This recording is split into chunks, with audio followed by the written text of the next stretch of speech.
Somos da CarbonFi, o podcast da Carbon Business School, a escola de negócios do mercado de crédito de carbono e finanças regenerativas. E a proposta de hoje exige uma desconstrução imediata, tipo uma quebra daquela que talvez seja uma das ideias mais bem-sucedidas da história do marketing tecnológico, a famosa nuvem. A nuvem é um conceito brilhante para o marketing, mas criou um ponto cego enorme, né? Exatamente. Porque quando se fala em inteligência artificial, internet, armazenamento de dados, a imagem mental imediata de quem acompanha o setor é sempre etérea. Uma nuvem, algo invisível, sem peso nenhum, que fica pairando num espaço digital abstrato onde os algoritmos resolvem tudo num passe de mágica. E a nossa missão na análise de hoje é justamente puxar essa discussão para o chão de fábrica, pisar no concreto mesmo. Isso. Mostrar que a fundação da internet e da inteligência artificial não vive no vácuo. Ela é física, ela é muito pesada e, nossa, super barulhenta. Sem dúvida. Essa metáfora da nuvem, ela esconde o fato de que a infraestrutura digital consome um espaço absurdo, exige toneladas de materiais pesados e demanda recursos naturais numa escala industrial sem precedentes. E tem um evento corporativo super recente que funciona perfeitamente como a âncora para esse choque de realidade. O balanço da Kingspan, certo? Esse mesmo. O Kingspan Group, que é uma gigante irlandesa focada em materiais de construção e isolamento térmico, acabou de reportar lucros recordes, e o mercado financeiro, claro, reagiu imediatamente. As ações da empresa saltaram quase 7% em um único pregão. 7%, assim, de cara. E o detalhe mais louco é que o catalisador desse salto não foi a construção civil tradicional. Não estamos falando de tipo prédios residenciais, shoppings ou grandes obras de mobilidade. Não, nada disso. O motor desse lucro todo é o boom de construção dos data centers focados em IA. Gente, uma empresa de materiais de construção que mexe com poliuretano e isolamento, batendo recordes na bolsa por causa do ChatGPT. É surreal pensar nisso. E esse é o ponto central da nossa investigação agora. Existe um gargalo na tecnologia atual que não se resolve, simplesmente contratando mais desenvolvedores no Vale do Silício. É o choque com a física. Perfeito. O limite da inteligência artificial hoje esbarra de frente na engenharia civil, na termodinâmica e na infraestrutura de energia. E ao longo dessa discussão, a gente vai entender como essa demanda imensa por concreto e aço impacta diretamente a realidade do mercado brasileiro. Para colocar isso tudo numa perspectiva mais clara, tem um paralelo histórico muito bom de usar, que é a famosa tese de investimentos das picaretas e pás. Nossa, adoro essa analogia com a corrida do ouro. Ela é perfeita para o momento. Porque durante a corrida do ouro lá na Califórnia, no século XIX, milhares de pessoas abandonaram tudo para ir garimpar nos rios. Só que a grande maioria não achou absolutamente nada de ouro. Quem ficou rico de verdade foi quem vendeu a pá. Exatamente. Quem construiu riquezas sólidas foram os comerciantes que vendiam as pás, as picaretas, as barracas de lona, aquelas calças de sarja com costura reforçada. E na atual corrida do ouro da inteligência artificial, o mercado inteiro está olhando para as Big Techs. Todo mundo só fala de Nvidia, Microsoft, Amazon, Google. Pois é, essas empresas são os garimpeiros modernos. Eles estão buscando a grande pepita de ouro dos modelos de linguagem. Mas a corrida mais rentável e muito mais silenciosa acontece na base física que permite que essas empresas simplesmente consigam ligar as máquinas. A Nvidia projeta o chip de inteligência artificial que é a grande sensação do momento. Mas esse chip precisa de uma casa para morar, né? E não é qualquer casa. É aí que o papel de empresas de infraestrutura pesada, como a Kingspan, que a gente comentou, entra em cena. E eles não estão escrevendo código Python. Não mesmo. O produto deles é super tátil. É eficiência térmica de altíssimo desempenho. Porque a IA, no fim das contas, habita caixas de metal gigantescas e a atual geração de processadores tem uma capacidade de cálculo monstruosa. Só que o subproduto dessa matemática toda é calor. Um calor igualmente absurdo. É implacável. A física desse processo não perdoa. Toda essa capacidade de processamento transforma eletricidade em energia térmica de forma super agressiva. Um rack moderno de servidores focado em IA gera tanto calor que... Se não tiver refrigeração, o hardware entra em colapso. Totalmente em colapso. As placas derreteriam fisicamente. O que empresas como a Kingspan fornecem são estruturas de envelope predial, painéis de isolamento super avançados. A ideia é criar um ambiente completamente selado, onde os sistemas de refrigeração não precisem ficar lutando contra a temperatura externa. Ou pior, vazar frio para fora. O que exigiria sugar a capacidade elétrica de uma cidade inteira só para manter os servidores à temperatura certa. Exato. Então aquele CAPEX, aquele orçamento bilionário de investimento em infraestrutura que as gigantes da tecnologia anunciam todo trimestre, não está indo só para a compra de servidores. Uma fatia colossal desse dinheiro está desaguando direto na construção civil especializada. Os canteiros de obras viraram a linha de frente do avanço tecnológico. E a escala disso tudo é o que mais assusta a engenharia. Para quantificar esse custo térmico, a gente tem uma métrica que ilustra super bem o tamanho do problema.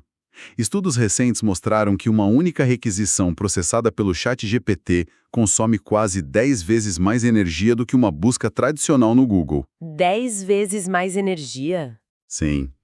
E quando a gente multiplica isso por centenas de milhões de usuários diários, o resultado é que a densidade de energia por metro quadrado dentro de um data center ficou exponencialmente maior. Muito maior do que nos modelos de arquitetura de 5, 10 anos atrás. É um volume de calor concentrado no corredor do data center que a indústria comercial nunca tinha enfrentado antes. É uma mudança de paradigma real na engenharia civil. O nível de isolamento e controle atmosférico, que hoje é exigido para viabilizar o processamento de, uma simples imagem gerada por IA, até muito pouco tempo atrás era tecnologia exclusiva de laboratório espacial ou câmara frigorífica industrial pesada. E além da questão puramente técnica de impedir que os servidores derretam, existe um outro fator gigantesco ditando as regras desse jogo: a pauta ESG e os compromissos de sustentabilidade globais. Isso é fundamental. Essa pressão está redefinindo o modelo de negócios inteiro. Os chamados hyperscalers gigantes como Amazon, Meta, Google, todos eles têm compromissos públicos e firmados em conselhos de administração de atingir o net zero, as emissões líquidas zero de carbono. E aí entra o grande dilema corporativo. Como sustentar o crescimento de uma tecnologia que consome 10 vezes mais energia sem destruir as próprias metas ambientais e, por consequência, sofrer retaliação de investidores e reguladores? A resposta para esse dilema passa obrigatoriamente pela eficiência física do edifício.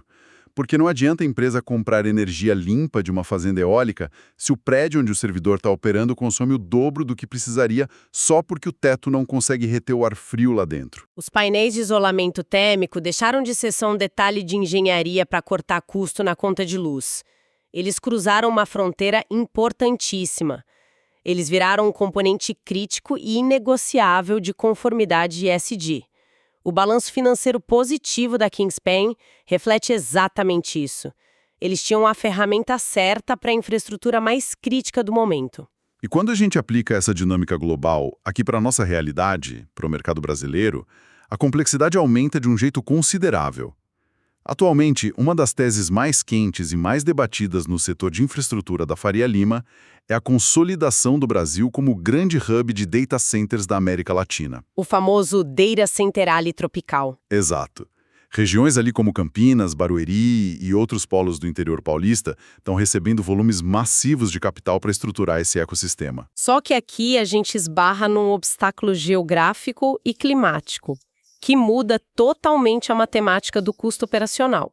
Se uma gigante da tecnologia decide erguer um data center lá na Suécia, ou na Islândia, ou na Irlanda onde Kingspan fica, o gerenciamento do calor extremo da IA pode ser resolvido com uma técnica chamada de free cooling.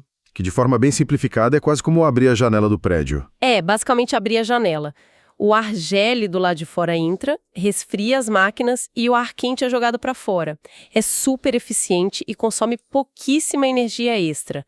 Mas aqui no nosso polo tropical, a realidade é muito diferente. O contraste é brutal mesmo. No Brasil, o ar externo raramente vai ser um aliado térmico. Lidar com temperaturas que frequentemente passam dos 35 graus Celsius, junto com uma umidade altíssima, exige um nível de engenharia passiva e ativa superior. Não tem como contar com a temperatura ambiente. De jeito nenhum. O isolamento das paredes e do teto precisa bloquear absolutamente qualquer transferência de calor de fora para dentro, selando o frio lá dentro. Isso se traduz num conceito super importante para quem opera ou investe nesse mercado no Brasil, que é a margem de prêmio. Exatamente. Para conseguir rodar inteligência artificial no clima brasileiro, os construtores são obrigados a adotar tecnologias hiperavançadas. A gente está falando do uso massivo desses painéis de isolamento premium e de técnicas modernas como o liquid cooling. Que é a refrigeração líquida, né? É isso. Onde a refrigeração não é feita só com um mega ventilador de ar gelado. Envolve fluidos ou água circulando em tubulações que passam diretamente em cima ou muito perto dos processadores. E as construtoras e os fornecedores que dominam essa engenharia complexa aqui no Brasil cobram muito mais caro, porque o nível de exigência técnica é outro. E toda essa necessidade de infraestrutura de precisão causa um efeito cascata que está transformando a indústria de fundos de investimento imobiliário por aqui. Os FIIs. Historicamente, a alocação de capital em real estate no Brasil seguia aquele roteiro clássico que a gente já conhece bem. Comprar laje corporativa premium na Avenida Faria Lima ou galpão logístico lá em Extrema. Isso mesmo. A novidade agora é que a fronteira da rentabilidade mudou de lugar. O grande prêmio do mercado é estruturar fundos que consigam empacotar e alugar data centers para essas gigantes da tecnologia. O que acende um alerta vermelho gigantesco para as equipes de análise e de diligência desses fundos imobiliários, porque na pressa de capturar o valor desse boom da inteligência artificial, surge sempre a tentação de pegar um atalho. E aí a prática do retrofit começou a ganhar força. Que é pegar um ativo logístico que já existe e reformar. Exato. A ideia, que parece ótima no papel, é encontrar um galpão logístico antigo, com aquele teto de telha de zinco tradicional, reformar a rede elétrica, dar uma modernizada e colocar os servidores de IA lá dentro. Na teoria, parece mais rápido e muito mais barato do que construir do zero. Só que aí a lição sobre exigências térmicas volta com tudo. O retrofit de um galpão comum para transformar num data center de missão crítica é, na esmagadora maioria das vezes, uma armadilha financeira silenciosa. E por que é uma armadilha tão perigosa? Porque a infraestrutura passiva de um edifício de missão crítica é extremamente minuciosa. Um armazém logístico padrão foi desenhado para abrigar empilhadeiras, caixas de papelão e pessoas circulando em temperatura ambiente. O piso não foi calculado para aguentar o peso extremo de fileiras densas de servidores e baterias gigantes. O pé direito da estrutura não foi pensado para o fluxo de ar colossal dos chillers industriais. E o mais grave de tudo, as paredes e o teto não têm o isolamento térmico necessário. Tentar adaptar um galpão de zinco significa que o sistema de ar-condicionado vai ter que trabalhar no limite máximo 24 horas por dia, só para compensar aquele calor infernal que entra pelo telhado mal isolado. E o resultado disso chega rápido. O custo operacional absurdo da conta de energia acaba devorando toda e qualquer economia que o fundo achou que tinha feito na compra do galpão mais barato. Por isso que a lógica do mercado imobiliário focado em tecnologia migrou tão pesadamente para o modelo Built to Suit, que é a construção sob medida, desde a fundação. O prédio inteiro já nasce desenhado em torno da necessidade térmica da máquina que vai morar ali dentro. Nasce com o DNA da operação. Mas olha, tem um outro vetor nessa equação que define completamente o sucesso ou o fracasso dessa indústria inteira no Brasil. A gente focou bastante no desafio do frio e do calor, mas toda essa fundação de concreto, aço e poliuretano depende de um único insumo vital para funcionar: a energia elétrica. Sem dúvida.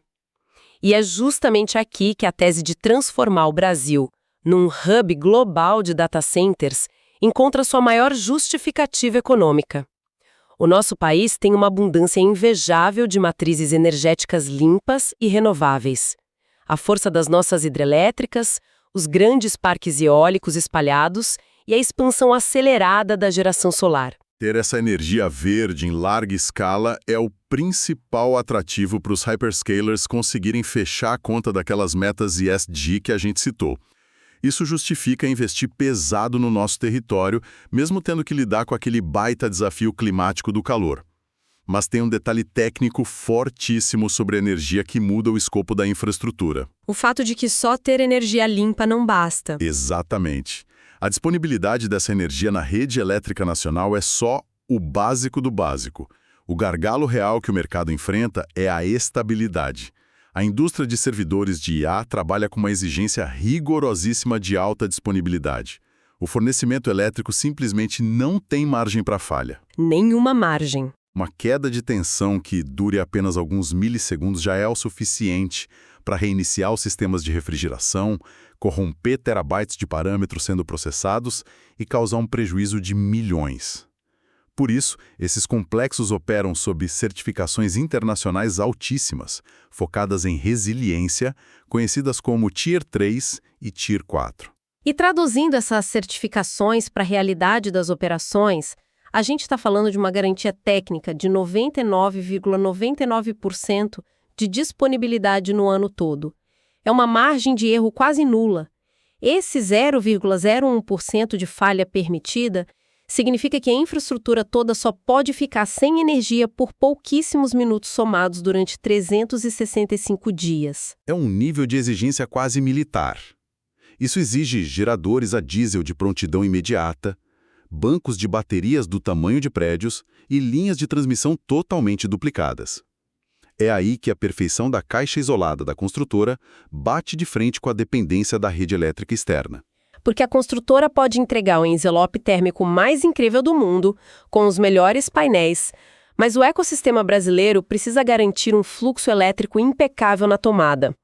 Um data center bilionário não pode depender de uma única subestação que, sei lá, cai quando dá uma tempestade forte no verão. E é por conta dessa necessidade absoluta de estabilidade que a geração de energia dedicada e as linhas de transmissão privadas se tornaram ativos super cobiçados no mercado financeiro. Explica muito a movimentação intensa dos grandes fundos de private equity recentemente.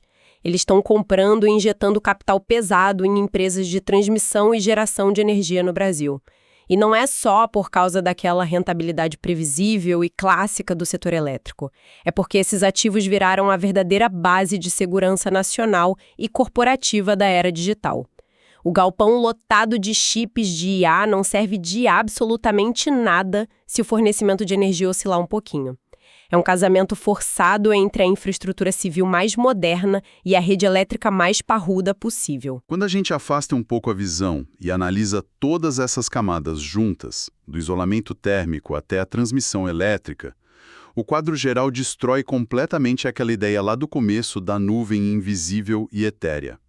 O avanço da economia digital, dos algoritmos preditivos e da inteligência artificial exige, de forma até meio irônica, a mobilização da indústria mais pesada, tangível e clássica que existe no mundo. O processamento de trilhões de parâmetros de dados depende diretamente de cavar buracos profundos no chão, despejar milhares de metros cúbicos de cimento, levantar toneladas de aço estrutural e isolar cada centímetro quadrado das paredes com materiais químicos avançados.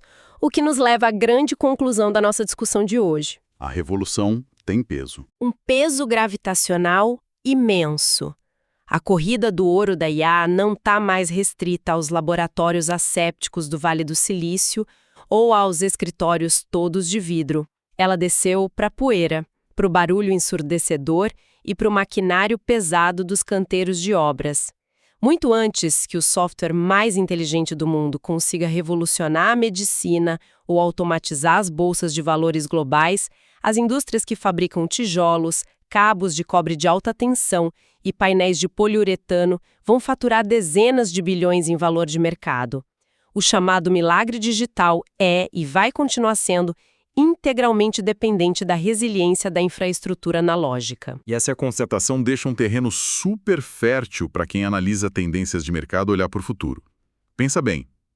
Se o avanço exponencial da inteligência artificial transformou componentes aparentemente simples como placas de isolamento térmico em ativos críticos e vitais para o cumprimento de normas ESG globais, o cenário está totalmente aberto para novas surpresas. É um exercício fascinante olhar para o mercado agora e se perguntar quais outras indústrias de base, fornecedoras de matérias-primas ou serviços de engenharia que hoje o mercado acha que são burocráticas ou obsoletas estão prestes a se converter nas gigantes invisíveis da próxima década.